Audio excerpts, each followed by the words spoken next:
That language, they live like vermin. Do you believe that that is, as your Republican colleague Chris Christie has said, neo-Nazi rhetoric?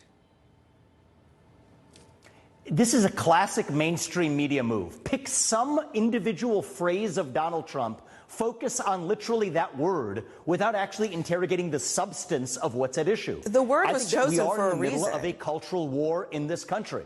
The word was chosen for a reason. It's actually describing a series of behaviors. You have Antifa and other related groups that have been burning down cities for the last 3 years in this country. Would you describe them as vermin? Wildly violating the rule of law. We have an invasion on our southern border. We have millions of people crossing our southern border. Let's talk about the substance of why we have to recognize that we're not in ordinary times. Would you use that language yourself? The vocabulary of the vermin or not is not what's important.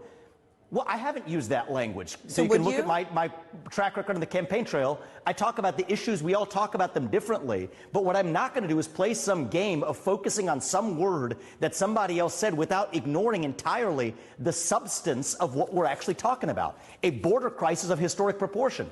Economic stagnation we haven't seen in 50 years. A national identity crisis and a loss of national pride in the next generation that's potentially existential for this country. Let's talk about our dependence on China. Today we're actually talking about Xi Jinping, picking on Donald Trump's word vermin to talk about that status quo. You know what's vermin? What's running around San Francisco on a given day before Gavin Newsom cleaned it up on a dime to roll out the red carpet for Xi Jinping.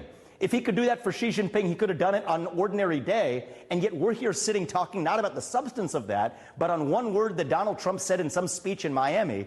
This is what's wrong with the mainstream media. Focus on the substance and let's have an actual policy debate rather than talking to a presidential candidate instead of the policy substance of what's actually going on in the country, picking on some word that Donald Trump said on a certain day and asking me for comment on it. Give me a break.